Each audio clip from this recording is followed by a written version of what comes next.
Banyak oknum yang memanfaatkan situasi. Oh my god, bagus banget guys. Woo! Di episode sebelumnya di Garut, gue harus mengubah rencana perjalanan karena satu hal yang sama sekali nggak gue antisipasi. Perjalanan kali ini berlanjut menyusuri jalur selatan menuju Pangandaran. Gue pikir semuanya bakal berjalan lebih mulus, tapi ternyata drama masih berlanjut karena kesalahan gue sendiri. Tapi untungnya, semua itu terbayar lunas dengan pemandangan sepanjang perjalanan dan destinasi-destinasi yang berhasil gue kunjungi. Sekarang gue mau bergerak menuju arah Pangandaran. Tepatnya gue mau ke Pantai Mandasari di area Pangandaran ya. Mungkin kalau ada yang baru mampir gitu di channel ini ya. Jadi tujuan gue adalah gue mau keliling menyusuri Pulau Jawa dari ujung barat di ujung kulon sampai nanti ke Banyuwangi gitu. Nah, tapi gue ambil jalur selatan. Makanya kenapa gue arahkan tujuan gue kali ini ke Pangandaran. Karena sebelumnya gue sudah pernah dari ujung kulon lalu bergerak ke area selatan di Banten juga salah satunya. Kalau ada satu hal yang paling gue suka dari road trip, itu adalah setiap kali meninggalkan kota atau pusat keramaian di mana semuanya ikut terasa melambat. Gak ada deadline, gak ada yang dikejar, tinggal menikmati jalan sambil sesekali berhenti kalau ada pemandangan yang menarik perhatian.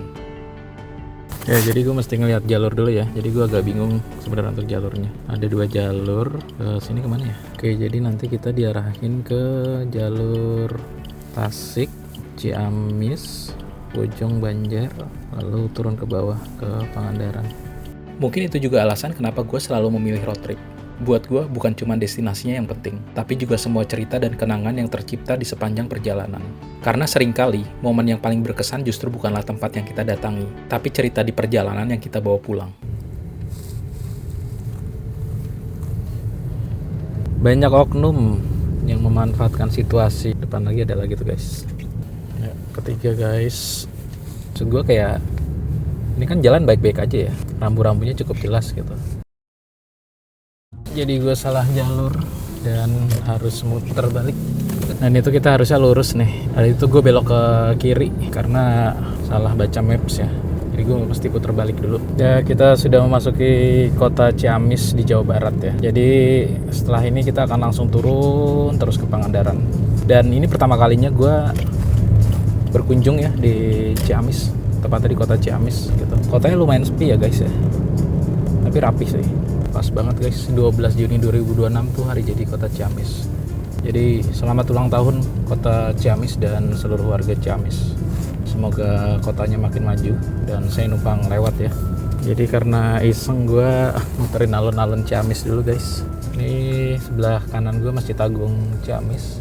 Berhubung gue belum istirahat sama ngopi, tadi gue bikin kopi dulu lah untuk nemenin gue sepanjang perjalanan nanti ke depan. Karena masih lumayan ya, masih 2 jaman. Ini gue lagi melipir dulu nih, salah satu jalan raya di Ciamis ya. Nanti setelah ini gue akan lanjutin lagi perjalanan. Semakin mendekati Pangandaran, pemandangan di sepanjang perjalanan mulai berubah. Hamparan sawah hijau terbentang di sisi jalan, berpadu dengan deretan perbukitan dan pegunungan yang berdiri di kejauhan. Ditambah kondisi jalannya yang mulus, bikin perjalanan terasa nyaman dan sama sekali nggak membosankan. Sesekali gue sengaja menurunkan kecepatan, bukan karena jalannya sulit, tapi karena sayang rasanya kalau pemandangan sebagus ini cuma dilewati begitu saja. So far sih jalanannya nggak ada yang gimana-gimana ya, cara kontur nggak yang ekstrim banget sih, nggak. Udah mulai banyak pohon kelapa sih di kanan kiri ya. Ya pertanda ini kita udah mulai mau masuk ke pesisir selatan Jawa ya harusnya. Wilayah Pangandaran berdiri sejak tahun 2012 yang merupakan kabupaten termuda di Provinsi Jawa Barat hasil pemekaran dari Kabupaten Ciamis. Meski usianya masih tergolong muda, nama Pangandaran sendiri sebenarnya sudah dikenal lama sebagai salah satu destinasi wisata pantai paling populer di Indonesia. Oh, view-nya, oh my god. View-nya bagus banget guys. Woo! Jalannya tuh rapi, jalannya tuh halus ya, terus lurus, sebelah sana tuh gunung dan cantik banget. Jadi ada drama lagi di hari ini, yang mana ini karena kebodohan gue sih. Gue tuh harusnya nitikin ke Pantai Mandasari, which is sebenarnya lokasi yang mau gue tuju kan. Nah ternyata gue salah nitikin tuh. Gue nitikin ke kota Pangandaran, yang mana itu selisihnya kurang lebih masih 1 jam lebih lagi. Karena udah kesorean dan gue udah capek banget, akhirnya ya gue memutuskan untuk istirahat dulu. Besok pagi-pagi gue akan lanjut lagi ke Pantai Mandasari. Jadi gue lagi ada di salah satu RSUD ya, di dekat sini. Lumayan sepi. Nah guys, guys rumah sakitnya. Nggak tahu ya, kayaknya kayak hari Minggu jadinya agak sepi.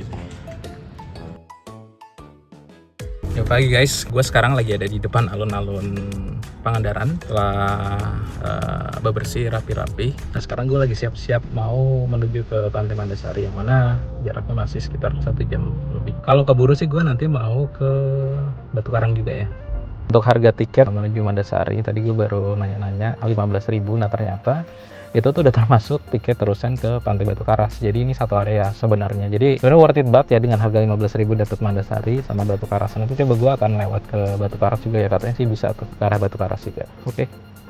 Destinasi pertama yang gue tuju di Pangandaran adalah Pantai Mandasari. Pantai yang berada di Kecamatan Cimerak, sekitar 1 jam perjalanan dari pusat Pangandaran ini sering disebut sebagai salah satu hidden gem di pesisir selatan Jawa Barat. Meski indah, pantai ini bukan tempat yang disarankan untuk berenang. Ombaknya cukup besar, arus baliknya kuat, dan banyak area karang yang bisa membahayakan pengunjung. Bahkan belum lama ini sempat terjadi kecelakaan laut ketika seorang wisatawan terseret ombak. Gue sekarang udah sampai di Pantai Mandasari ya.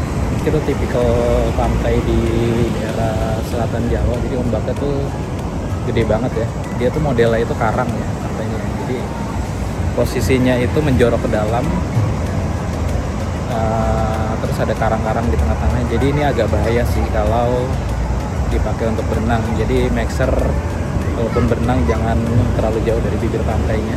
Jadi tadi gue nanya ke abang-abang, ternyata lagi ada kontes di ketangkasan domba. Makanya tadi pas ngelewatin tuh agak rame guys. Gue mau lihat sih, penasaran. Acara apa ya? Acara apa? Adu domba. Adu domba. Oh ini dombanya. Makasih ya. Di tengah menikmati suasana Pantai Mandasari, ternyata sedang berlangsung sebuah festival daerah. Gue cukup beruntung bisa datang di waktu yang tepat, karena acara ini biasanya hanya digelar setahun sekali, sekitar bulan Juli. Sekilas, memang terlihat seperti adu domba biasa. Tapi sebenarnya, seni ketangkasan domba memiliki aturan yang cukup ketat. Setiap pertandingan dipimpin oleh wasit dan dinilai oleh dewan juri. Pertandingannya pun dibagi menjadi 2 ronde, dengan masing-masing ronde terdiri dari 10 kali tumbukan kepala. Domba yang bertanding juga nggak dipilih secara sembarangan. Mereka dikelompokkan berdasarkan kelas bobot, wajib memiliki tanduk, berada dalam kondisi sehat, dan telah melalui proses latihan serta perawatan sebelum diizinkan mengikuti pertandingan.